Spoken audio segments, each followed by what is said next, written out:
We often hear from music teachers who have concerns about shifting to a classroom environment where students are empowered. If that's you, you're not alone. In today's podcast episode, we'll address those concerns and provide some helpful suggestions to move forward.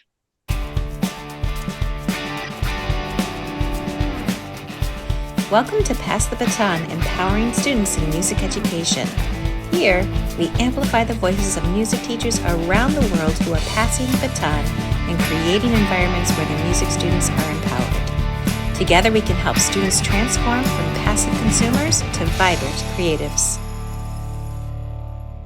Welcome back to the Pass the Baton podcast. I'm Kathryn Finch. And I'm Theresa Hoover. We are so glad that you are here with us today. Yeah. So today, no guest, Kathryn, just us. You just get us. No, but I think this is going to be a good one because we're going to have the opportunity to really talk about some concerns that we hear from teachers about this whole idea of student empowerment and turning over some of that control in the classroom. So I think despite the fact that it's just us, we're going to really enjoy this episode. However, before we get to that, I want to remind you there are some show notes in the podcast player and linked below the video. So that we'll just have some links there to help kind of expand this topic and give you some more information. So be sure to check out those show notes. Yep. And please consider showing Pass the Baton some love, and subscribing or following or leaving a review is really helpful just to help us get that message out. Yes, absolutely. And then finally, don't forget there is that Buy Me a Coffee site where it's less than the cost of a cup of coffee. You can join the Pass the Baton Coffee Club, which is really a community passionate about student ownership. So we would love to see you in the coffee club. The link for that is also in the show notes.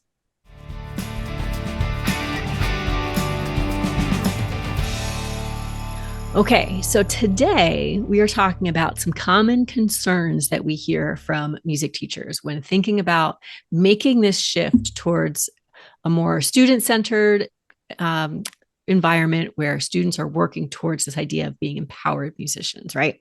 Yes. So, Kathryn, why don't you start us off? What is the first common concern that you hear from music teachers? Okay.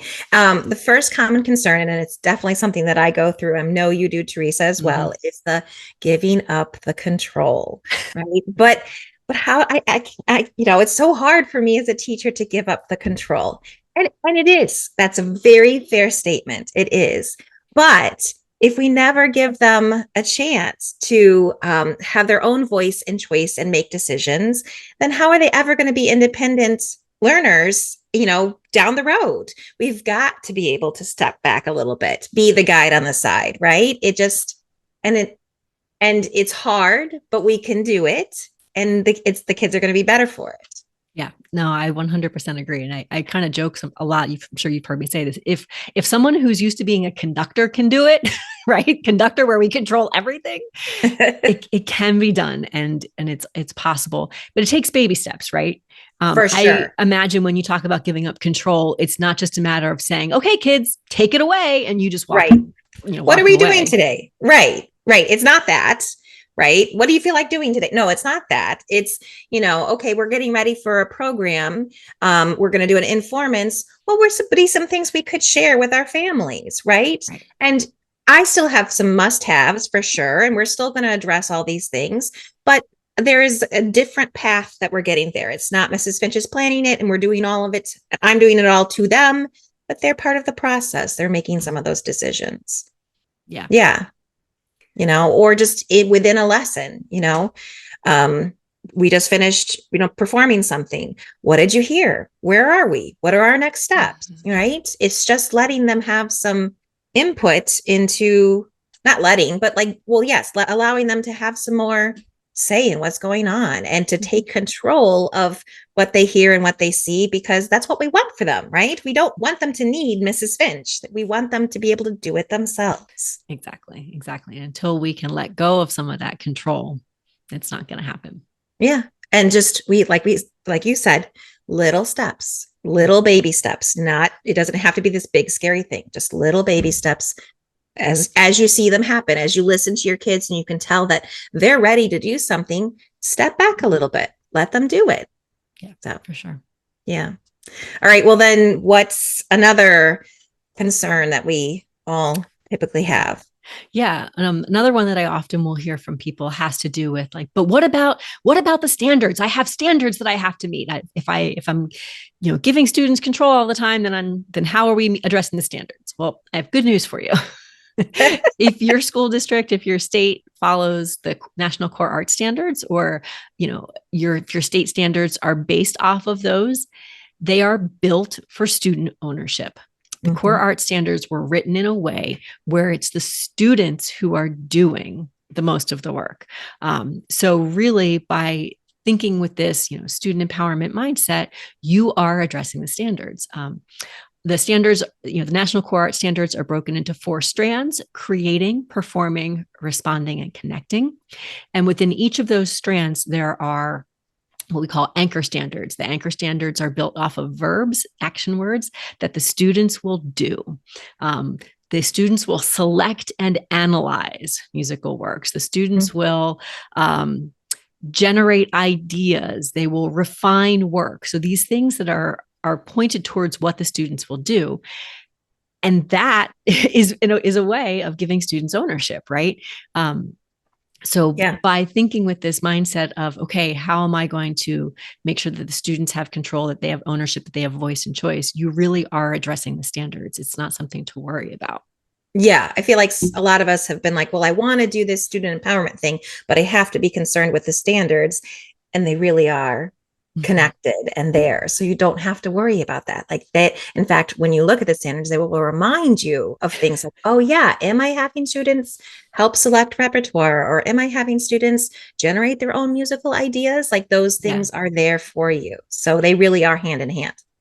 I think it's with the performance standards, you look at them, and oftentimes I would look at the verbs and think, well, I'm doing all of those things. I'm analyzing, I'm selecting, I'm refining, but are the students involved in all parts of those processes? And that's when it really, reminds us, okay, it's not just me who has to be going through all parts of this musical process. It's the students as well. So yeah, the standards, it's easy to think that those are going to get in your way. But I think instead we can use the standards to help us, to help guide us forward. I remember when we interviewed Scott Sheehan a couple of years ago, he even talked about that idea that like, just take a standard, find the verb, find the action word, and think to yourself like, okay, where are the students doing this thing, or where could they do it? And it really gives us a nice path moving forward. Yeah. Yeah, for sure. Yeah.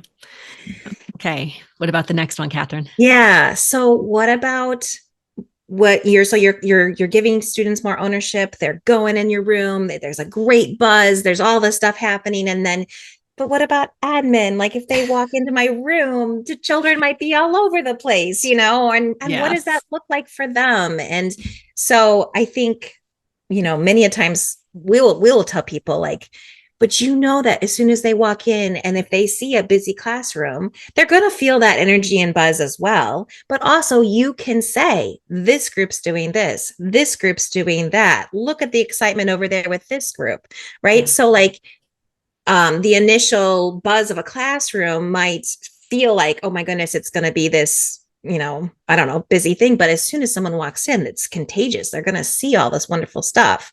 We've also talked to people about invite them in before and during and while. So there is no surprise. Hey, I'm doing this with the kids and we're really into it and we're really excited. And the kids are taking their own path here and doing this and that. Drop by if you can, right? So then you don't feel like you've included them in at the very beginning of the process. Yeah. And I think we also talk about there's many states that have the Danielson model, which if you look inside the Danielson model, there's so much of like the students are creating their own rubrics. The students are, all these things where like, yeah, that's what a classroom looks like when they're empowered like that. So yeah, oftentimes administrators are looking for that. Right. Right. So it might not look like what you would expect from a traditional music class from the outside, but when they come in and they see it, I think the other thing that I would do sometimes is to like prep my students. And we're going to do this as teachers anyways. When they are in those small groups, I would, walk up and say, hey, tell me about what you're doing. just to Mhm. kind of prepare the students to be able to say like, oh, well, I'm working on this, this, and this. And Mhm. again, that was something I would do anyways, but it made it a little easier. So when the admin did come in, I could say, oh, why don't you go talk to this group? Have them tell you Mhm. what they're working on. And for the students to be able to say, oh, well, I'm working on this part of this activity. And it gets the admin even more involved, and it shows that it's not just chaos in your room, that there's a lot of purpose to Mhm. what's happening. And yeah, Yeah. Yeah. I think the admin, once they see and they understand, I think they'll really appreciate what's happening in your room, and they'll be excited to Yeah. say. And I think admin too, like what the look for is when you go into a classroom are changing. Like just because you walk into a classroom and you see all kids plugged into their iPads, quietly engaged with their iPad, Yeah. is that what we want for them? And it just depends on what they're doing. But like a quiet, focused classroom like that doesn't necessarily mean the best learning is going on. No, So, no, no, we no. too feel like that's what we kind of grew up with. But is that, learning is Yeah. social, learning should be busy, learning should be exciting, learning should be lots of stuff going on. Sometimes people will say that, oh, well, if I'm not exhausted at the end of the day, then I didn't do my job. But I think that mindset is shifting to like the students need to be doing just as much, if not more work than the teacher, so that we have this idea that like they're the ones learning, they're the ones growing, and all of that stuff. Yeah. And it's a different kind of exhaustion for us, right? Because we're not exhausted lecturing the whole time, but we are like connecting with all the kids and, Yeah. thinking of what they need next and all those kinds of things, which are really fun and exciting to do, but it's just a different kind of work, right? We've Yeah. stepped to the side and we're not just controlling the whole day. So, yeah. Okay, so then we've talked about, oh no, we got a number 4 here, and it's a big one. Mm-hmm. Teresa, go ahead. But what about the concert? Yeah. Yeah, That's real. That is a for real sure. legitimate concern. If you are someone who directs an ensemble, especially at the secondary level, there's a lot of pressure that comes along with that. In Hmm. a lot of times, an ensemble, I'm going to say especially high school, they're a very visible part of the school. They're a connection between the school and the community. So that concert, there's a lot riding on it, right? There's a lot of importance there. So people worry, well, if I'm spending all of this time where students have more ownership and students have more control and students are doing more of the concert's not going to be as good. So a couple things to think about addressing this concern. First of all, in the people that we've talked to, they all agree it's not actually a problem. The quality of the concert isn't isn't going to change just because you're spending time thinking about things a little bit differently, maybe where you aren't running every minute of the rehearsal. Students have some more of that ownership.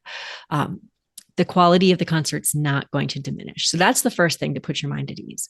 Hmm. um, the second thing is you can think about like what's the purpose of the concert, right? The purpose for the students is to showcase their musical growth. So if we want this musical growth and we want it to be something that's more than just I can play this specific piece on this particular day, we really need to think about how they are more involved in the process. So if the concert's just going to be a one and done thing, I almost ask what's the point, right? Because we want students to be these lifelong independent musicians. So we need to involve them in the process so that when they get to that concert, it doesn't just stop. The music making can continue afterwards. Okay. Yeah. So you're not going to lose quality. It's going to Hmm. help them develop skills Beyond. to be lifelong musicians. Okay. Hmm. And it's very worthwhile. And the other kind of things to think about, Kathryn, you mentioned a little bit ago, like must haves, right? So think, what are the must haves for a concert? Is there a rule that you have to play 5 pieces, or would 4 be okay? Hmm. Or could you do 4 pieces and then some small chamber like things where the students are performing things in small groups that they've been working on? Could you include a place where student composers could showcase their work? Are there ways that you can keep the must haves of that event, but Hmm. also weave in some other little elements here and there so that you're still doing your concert, you're still having that wonderful connection with the community, you're still doing great, having a great performance, but you're also incorporating some other elements to to make it a broader experience for the students. Mm-hmm.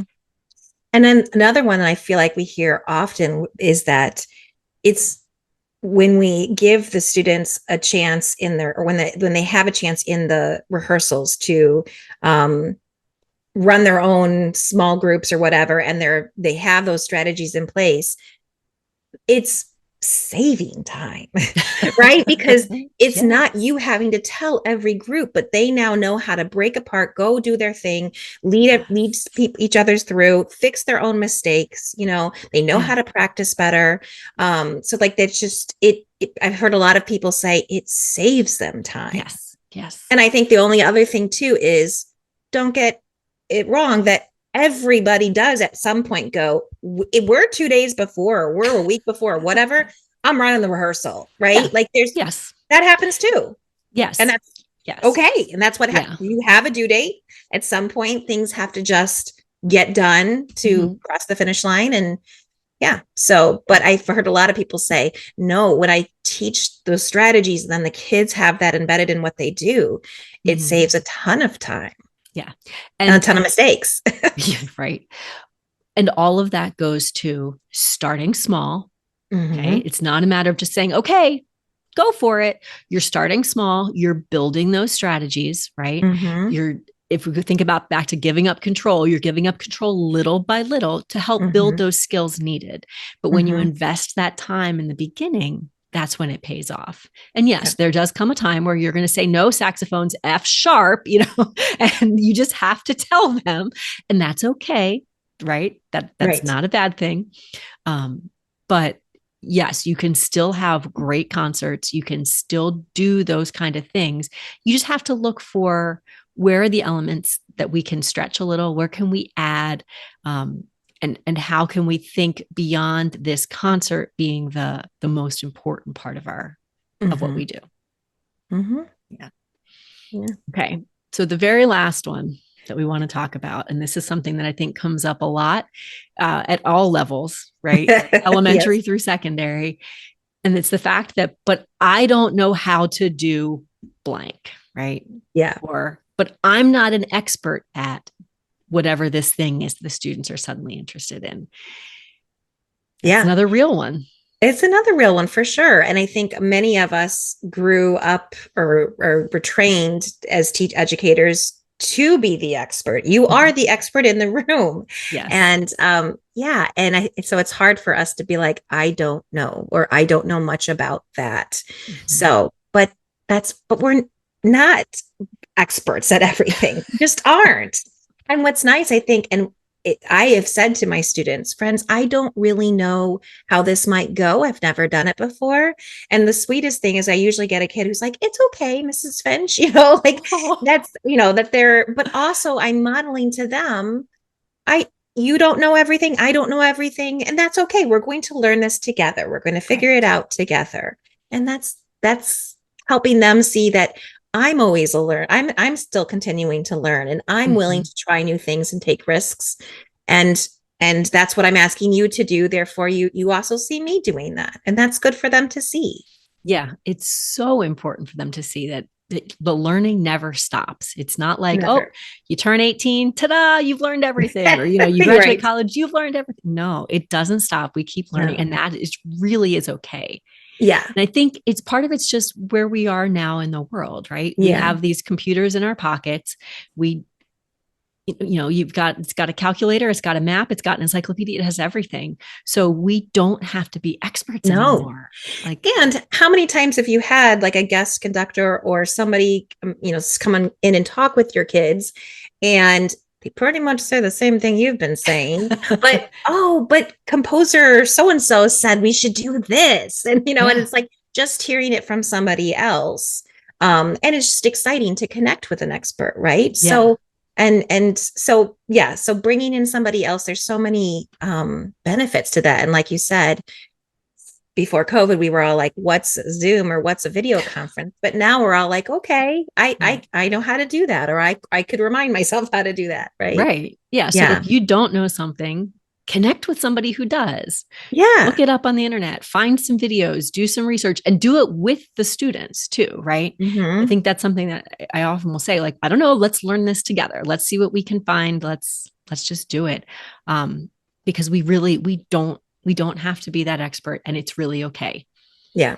And it's good for kids to see, what I'm asking you to do and take risks and to try new things, I'm doing myself too. And here's how it looks. Yeah. Okay. So to recap, the 5 common concerns that we hear from music teachers about thinking, about making the shift towards student empowerment. They're worried about giving up control, right? You're worried about incorporating the standards. You're worried about your administration. Understandably, they're the one that signed the paycheck. Yeah. We're worried about concerts, and you're worried about not being an expert. And I guess the point of this episode today was just to tell you that, first of all, you're not alone in those worries. For sure. It's common. We all go through it. There are still days, I'm dealing with that as well. Sure. Just thinking about all these things. Yeah. However, a lot of it is stuff that we don't have to worry about as much as we think we do. Yeah, there's those concerns that when you think through it, or you've talked to somebody who else has maybe gone through some of that experience, you realize it's not as big of a problem as you might make it to be. Yeah. But we're human, and we all go through those feelings for sure. Right. So I think some of the takeaways are just start small. There's no reason to dive in headfirst and change everything you're doing. In fact, you'll probably get met with a lot of resistance if you do. Yeah. So start small, take those baby steps. And then I think also just connect with other people who are trying these things to realize, like, you're not alone. I remember, Kathryn, when you and I first started talking, it was even just that feeling like, oh, I'm not crazy for trying this. Yeah. There's somebody else out there who thinks this is a good idea. And I know that I can bounce ideas off of you, and you can say, okay, well, maybe think about this. And you're like, oh, right. I didn't think about those steps. So I think, try to connect with some people who are making these little changes, who are making shifts. Connect with us. We're happy to talk to you anytime. For sure. But just, I think having someone else out there who recognizes that, we're trying something new. Neither of us are experts in this, but we're going to try it, and we're going to see what happens. Yeah. And connect with someone if you to talk something out before it happens. And then also after, how did it go? What did you like about it? What would you maybe change? All those things being, reflective of what happened is just going to push you forward the next time you try something. So yeah, absolutely. All right. Well, we hope that this was helpful. We hope put your mind at ease a little bit, and maybe encouraged you to try something new. Yeah. Let us know too. Oh, yeah. If you liked today's episode, you will love the PassTheBatonBook.com website, where you can find free resources, coaching services, and how to support Pass the Baton. Speaking of support, don't forget to subscribe and leave a review. Thanks again for listening.